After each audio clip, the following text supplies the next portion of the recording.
What's up guys, and welcome to my Elation Trailblazer build guide. In this video I'm taking you over everything you do need to know in order to understand and build them, including a kit overview, Lightcone options, relic sets and planar ornaments, and then the stats you want to run on the relics.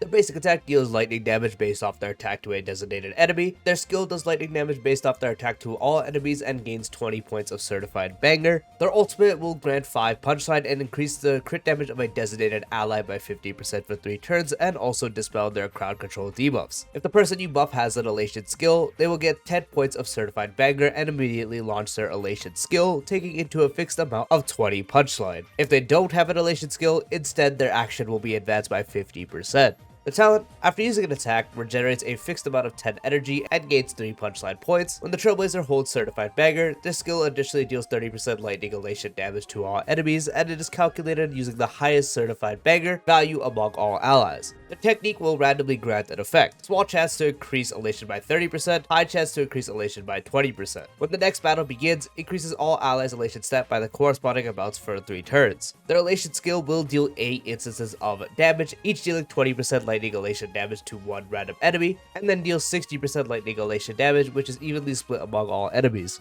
For the traces, their A2 will increase the unit's elation by 10% for every 200 points of Trailblazer's attack that exceeds 1000. You can get up to a max of 60% increase to elation this way. Their A4 increases their crit rate by 15%, and using ultimate will recover a skill point for the team. And their A6, after an ally target uses elation skill, Trailblazer additionally gains 2 points of certified banger the next time they use their skill. For their Eidolons, their E1, after using a skill, the next ultimate increases the certified banger gained by ally targets by 2, that stacks up to 3 times. Their E2 additionally makes the ultimate increase the elation of a designated ally by 12% for 2 turns. E4 makes enemies take 10% more damage for 2 turns when using elation skill. And their E6 will increase the Trailblazer's crit damage by 100% for 3 turns when using elation skill. For Lightcone options, technically the best in slot is a Yao signature option, which provides the wearer an 18% increase to speed. Enter combat or when the wearer uses their ultimate on an ally will give the wearer great fortune, which will increase the team's crit rate by 10% and crit damage by 30%, and also increase the wearer's energy regen rate by 12%, and the wearer will also regenerate a fixed amount of 15 energy each wave. Everything this Lightcone is providing is good, since the Elation Trailblazer is a sub DPS that also does support. You build them with as much speed as possible, so the increase in speed is very nice. They are actually able to utilize the requirement here, so when you go into battle, everyone will have the crit stats. And their ultimate is indeed used on an ally, so you are able to keep full uptime on this, especially because they are able to cycle their ultimate quick enough, so your entire team, including the Elation Trailblazers themselves, does get a good amount of crit value. On top of that, another playstyle for the Elation Trailblazer is to get ultimate as quick as possible, so not only is regenerating the fixed energy good, but also the energy regen rate provided by the Lightcone is also very valuable, which makes this their best in slot. So if you happen to have one laying around, you can very much use this on them and it would be the best option.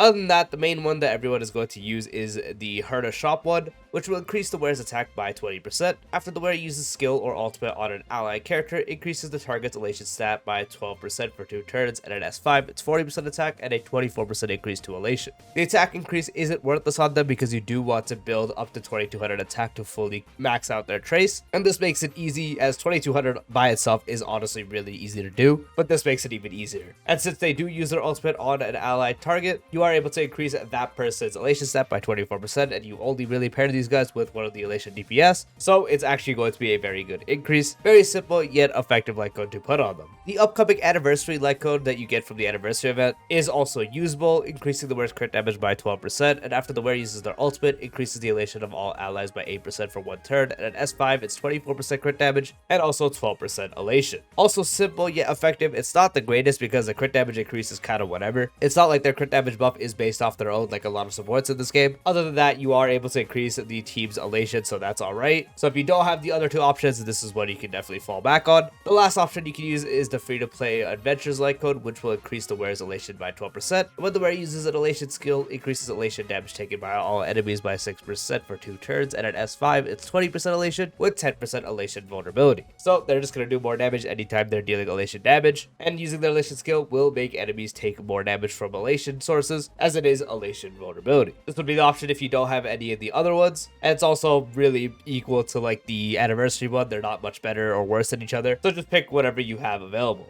For relic sets, this actually does depend. In the best case scenario, the one you want to run is going to be Eagle. 2-piece is useless, but the 4-piece provides a 25% advance forward for the wearer when they use their ultimate. This just ensures you to get the best amount of turns, and you build Elation Trailblazer with as much speed as possible. So you're sacrificing more damage just to get more turns, and more turns means you get to act quicker as well. Quicker you get to attack, more energy, the quicker you get to cycle your ultimate for the main DPS of the team. Of course, when using the set, be sure you are actually hitting breakpoints, as I always do recommend.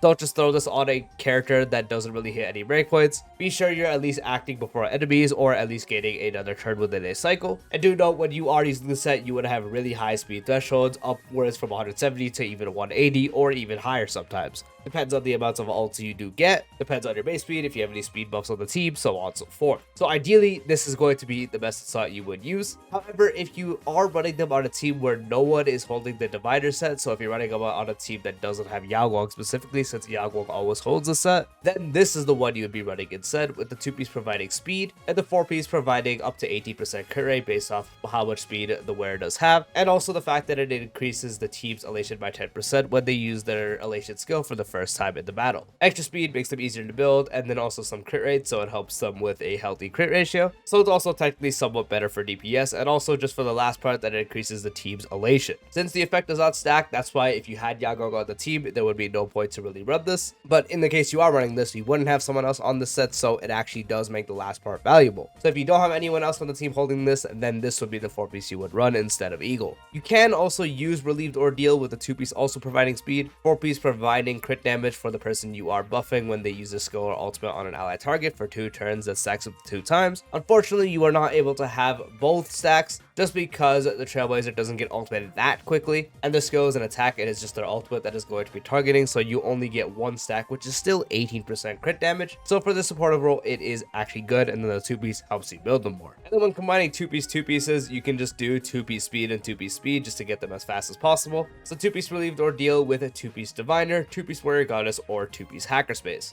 Speaking of Hackerspace, you can actually also use the 4-piece Hackerspace. Just note, you can't always have the 4-piece up. This is actually something that's actually pretty effective if you're pairing them alongside Silverwolf, because Silverwolf wants a big speed requirement, so this can actually help even more elation convergent for Silverwolf while the buff is active. But again, it's not permanently up and will take a little bit to get back, but it's still definitely a good option to use. However, mainly only for sustain the Silverwolf options. For planar ornaments, unfortunately, because they're not super into using the casual supportive set, since a lot of stuff like Lushaka isn't really useful for these elation characters, one of the best ones you can use is actually Von Walk, providing 5% energy regen for the wearer and also a 40% advance forward upon entering battle when having 120 speed or higher, which is not going to be hard. This just allows you to act really quick, get your ultimate even quicker, and then have your buff go up, and then have yourself slowly snowball for the rest of the battle. It's very, very simple yet very effective, and can also help you hit a lot of breakpoints a lot easier, and is actually a lot more effective when you combine this with something like Eagle, as reaching something like 3+ turns within the first cycle is a lot more achievable with this. So Von Walk is overall one of the best options. If you really want to use a supportive set, then you'd be forced to use something like Keel, as it provides 10% crit damage for the team, since there's not really much else to help the elation characters damage. And if you want to focus more on their personal damage, then you can run Punk Lord with 8% elation, and also up to 32% crit damage for the wearer when reaching 80% or higher elation for the first time in combat. This is not really a difficult requirement to get, as elation characters have plenty of elation in battle, especially if you do have the full team active. So if you want to focus more on the personal damage, then you could run Punk Lord, although my personal opinion is to mainly just do something like Von Walk, as their personal damage isn't really that high. While it's still okay and adds up throughout the battle, it's not something I generally go out my way to build, and I'd mainly just focus on something like Von Walk. For the main stats on the relics, for the body, you want to run crit rate or crit damage corresponding to which one you need more. For the feet, you want to run speed. For the orb, you run attack percent. And for the link rope, you run energy regen rate. For the substats, first prioritize just getting up to breakpoint speed, and then you'll want to get a lot more than that, but then that's just because there's one other requirement after that. Once you have enough speed, the next requirement would be just finishing up their trace that converts attack to elation. You really only need 2200, and anything past that is practically something you don't have to really worry about. So yeah, you just need a total of 2200. If you have one of the Lightcones like the Herder Shop Lightcone providing you attack percent is really easy. That's why you only really run attack percent only on the orb, since you don't need much else. It's a very, very easy requirement. So yeah, breakpoint speed, then just finish up the conversion trace. Past that, focus on more speed and also some more crit. Getting a good crit ratio is obviously going to be the most beneficial, just to get the maximum amount of damage, and then getting over hyper speed is going to be ideal. If you're running Eagle / Fawn Walk setups, then aiming upwards from 172 or higher, or even in the 180s, is going to be very good. However, just primarily aim for as much speed as you possibly can while still balancing a relatively solid crit ratio, primarily focusing on getting close to 100% crit rate in battle, which of course depends if you have Yaguang Lightcone on the team. Also, they themselves give 15% crit rate, and their traces also include crit rate. So there's a lot of ways to get the high crit rate, and the crit damage you also just get as much as possible. So again, first get breakpoint speed, just get that out of the way just so you have it. Then get 2200 attack just so you max out the elation conversion. Then you would focus on the rest, much speed as possible, and a healthy crit ratio at the same time. And that is the full Elation Trailblazer guide. I do hope you found this video helpful. If you did, drop a like, would be greatly appreciated. If you're new to the channel or haven't done so already, be sure to subscribe and turn on the bell icon for future videos like this, along with all the types of style content. And I'll see you later. Peace out.